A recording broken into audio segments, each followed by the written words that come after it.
Okay, take that as a yes. Thank you so much for stopping by. My name is Jeremy Fuchs. I'm with Checkpoint Software Technologies. I'm in the office of the CTO, and I'm here to talk to you today about browser security. More specifically, how to browse securely in the context of education, particularly K through 12, but it has applications everywhere. And I'm going to talk to you about a few things. One is the overall problem or the issues with cybersecurity in the education sector, what the impact of that might be, and then I'll talk a little bit about some potential solutions and some concepts that might be able to help schools. So I want to start really quickly with a personal story because this topic for me has some meaning. So my wife is a fifth grade teacher, and during COVID, all of a sudden she had to teach from home. We were in our small apartment, and I was working, and she was teaching, and it was a mess. But I got to see her teach, which was actually kind of cool because normally I wouldn't be able to. And I'm noticing and observing all this happening, right? Remote learning, anybody who has kids saw how it didn't really go super well. And they had no plan for this, right? Why would they? And she is trying to figure out how to reach 10-year-olds via a computer screen. So they use Google Classroom, which is pretty good. The actual classes themselves were done via Google Meet, again, fine. But it was the other stuff that she wasn't really prepared for. And this is where, from my cybersecurity lens, I kind of saw some issues. So her job was not to worry about security, and if you ask her, she knows nothing about security, and quite frankly, I don't think really cares. She just cares about teaching her students, and she was trying to find different and new ways to reach her kids. Right? Everyone's at home, everyone's a little scared. We all kind of remember that time.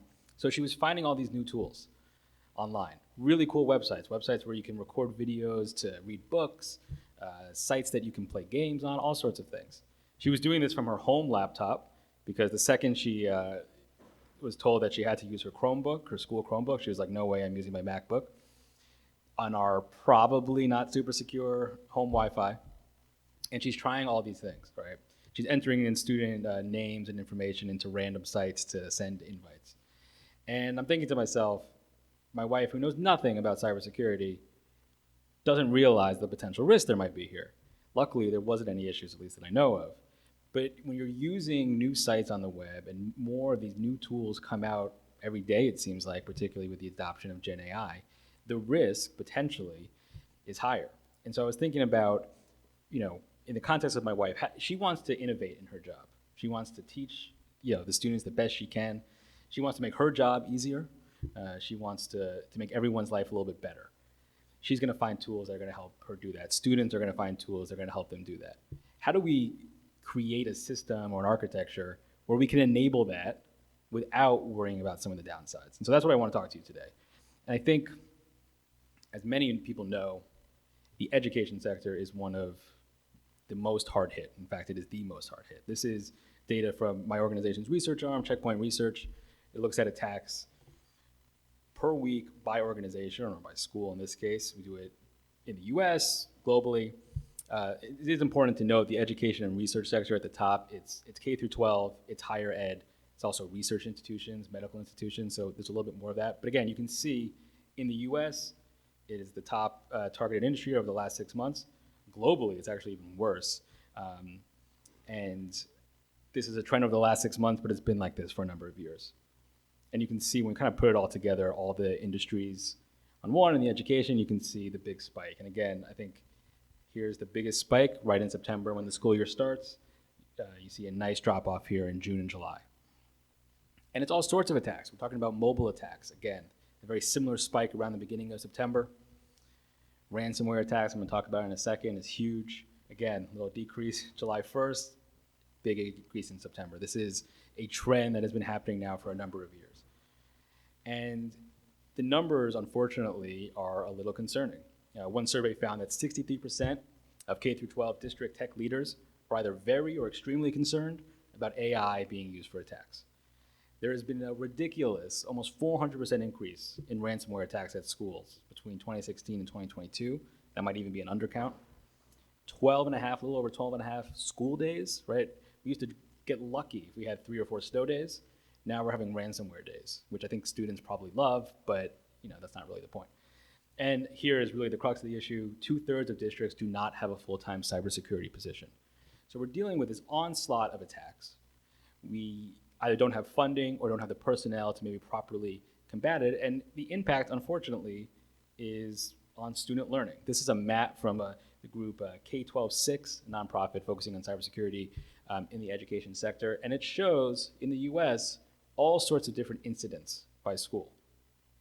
Obviously, there's a huge cluster where we are in the Northeast. And it's all sorts of attacks, right? It might be a denial of service, ransomware, some sort of data breach, right?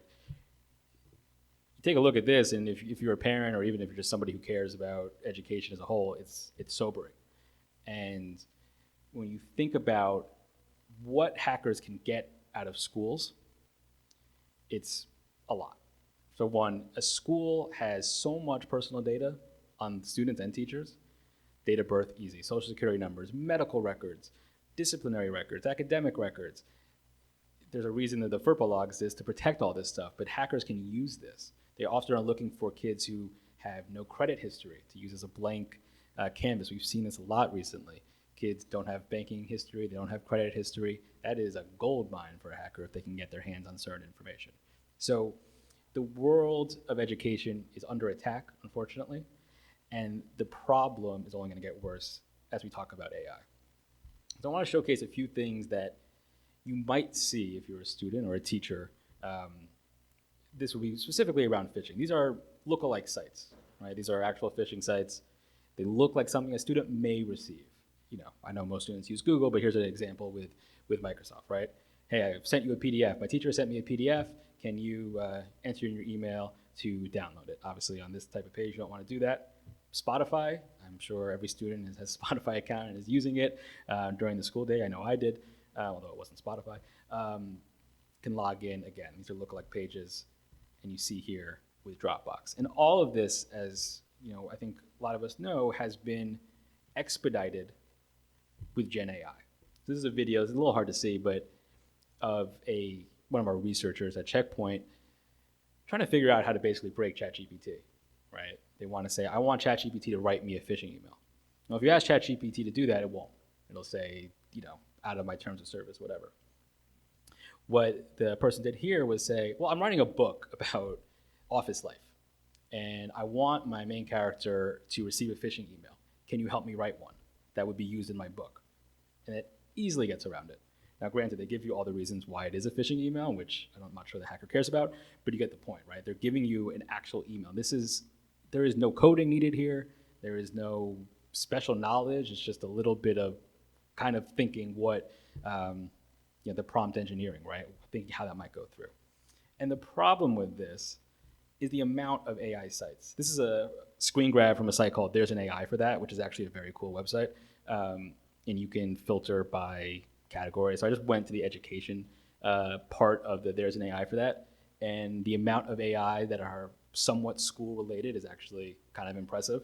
You can see there's one for school lesson plans. There's one for reading. I mean, there's an AI for literally everything you can think of. This is not to say that the AI on this site is bad, but it's to kind of showcase the breadth of the AI out there. It may be great. Unfortunately, it may not. And so as teachers and students are using the web to try to get their work done, to try to learn, safeguards unfortunately need to be put into place. And so that's what I want to talk about a little bit more. So, I work for a company. This is one of our products. I don't want to do a product pitch. I just kind of want to show you what's possible. See on the left, beginning of a prompt, I'm about to acquire, that's the key word here, a $300 pair of running shoes. Can you help me create a running plan, right? Nothing wrong with that. Here, and this is in a business setting, but I think the point will hold. We are preparing to acquire a company for almost $1 billion. Can you help me write a press release, right? That would be confidential information that you might not want to get out. And you can see how we're able to sort of look at it and understand what's what. On the left, this is benign, right? We want to encourage students to use ChatGPT. They're going to have to. They're using it already if you don't realize it. That is a skill that is going to need to be had, right? It's for us as, in the business world or anything, everyone needs to use it. This is a good way to use it.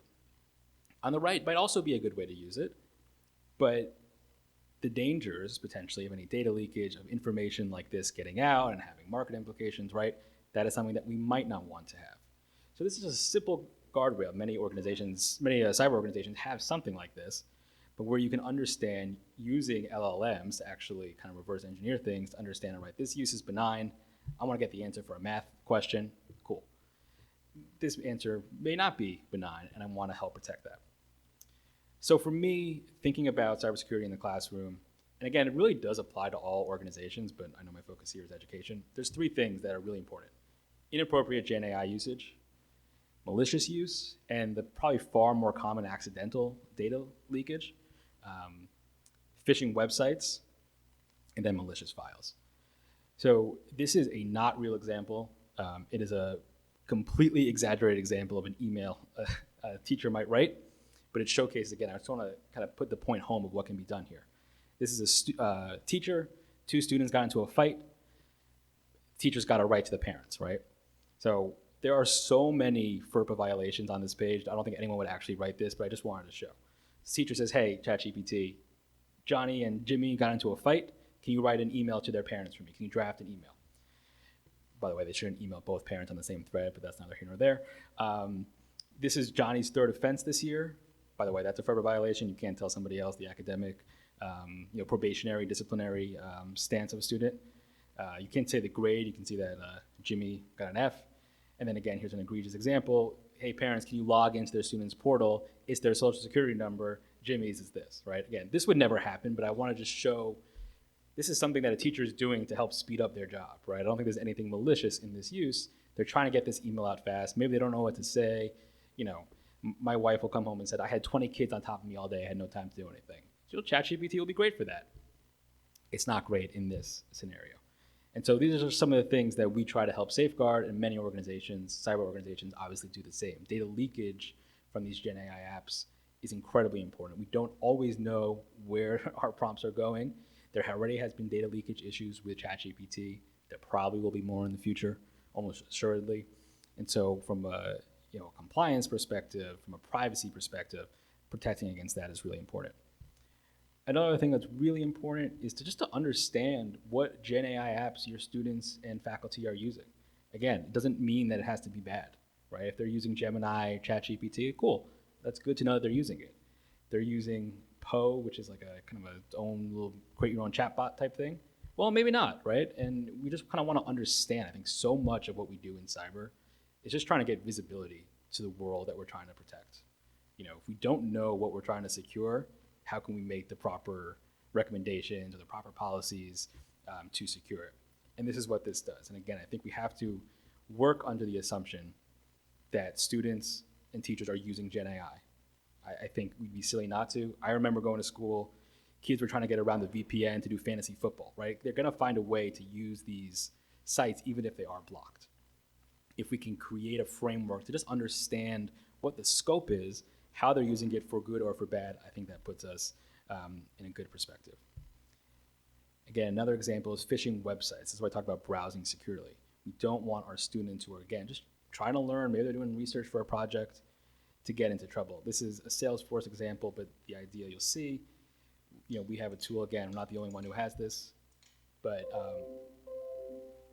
that may have been my computer, detects credential harvesting, right? If I put my work email, my school email into a form that shouldn't be in that form, right? It's not an actual email. We will go ahead and block that. Again, do that in less than 2 seconds. We're not the only ones who can do this. I want to make that clear, but obviously it's something we offer. And we do the same thing for web and file protection.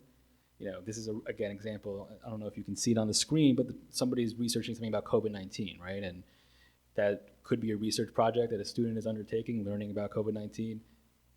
Sometimes when you search about COVID-19, you get down to rabbit holes, and sometimes it gets you to pages you may not want to go to, right? So this is basically content disarmament and reconstruction, providing a sanitized version, clean version, takes out any macros, takes out anything in less than a second, protecting students from themselves, right? We want students to know how to research, how to look and find information on the web. We do not want them to download malicious files. Even if they're not intending to, right? That's not an outcome that anybody wants. And so these are the things that we can look for, right? Scanning in a sandbox, all that good stuff. And then finally, URL filtering, right? We don't want people to go to incorrect websites. My company uses this on our computers. I logged into the Wi-Fi and it noticed I was at a casino and immediately blocked that because it blocks gambling. There's some limits to what you can do with it, obviously. But again, we want to encourage people, students in particular, to go to the sites that are going to aid in their learning, aid in their research, and not get themselves into trouble, and obviously not get to the school into trouble. So again, as we wrap up here, I want to make just a few points. Schools are highly targeted. They are the most targeted industry in the US. They are the most targeted industry globally. The amount of data that a school holds is incredible, right? It's kind of on par with governments. And the fact that it's primarily minors makes it unfortunately even more appealing for threat actors. Oftentimes, as we talked about earlier, the protections are either basic for budget issues. They may or may not have full-time staff directed for cybersecurity. Maybe they have one person. Oftentimes, they don't have any, right? That is a huge problem, and we need to find innovative ways to try and solve it. Gen AI, for every industry is going to make the problem worse. It lowers the barrier for entry. You saw how easy it was to create a phishing email. I don't need to know how to code to do that. I don't need to know anything fancy, really. That is only going to increase, as we know, in the next couple of years, and who knows what it'll be in 10, 15 years. But at the same time, I think what's really important is that we want to encourage usage of AI. I think whether it's in business, whether it's in school, whether you're a student who's 10 years old or you're a PhD student, learning how to use AI is important for everybody in this room, and it's important for pretty much everybody. That's where the world's going. We're all experimenting it. We all have maybe our favorite AIs. Mine's Claude, by the way. But understanding that is something we want to encourage. We don't want people to get themselves into trouble, particularly kids. And we don't want schools who, again, may not have the resources to recover properly or quickly from a ransomware day. If you look online, ransomware days are not just a day. Sometimes they're 2, 3, 4 days. It's not so easy to get them back online quickly. So we want to encourage that, but we want to make sure that we're limiting downsides, we're limiting risks, we're keeping students and the schools safe. And that's the important thing here. I think going back to my wife's experience, and as I was telling her about this presentation, we're kind of reminiscing, if we can, about COVID days. And she was kind of thinking about some of the websites she was using. And I was like, does your school know that you use that? She's like, I don't know. I don't really care. She was just trying to get her job done. Students are going to do the same thing.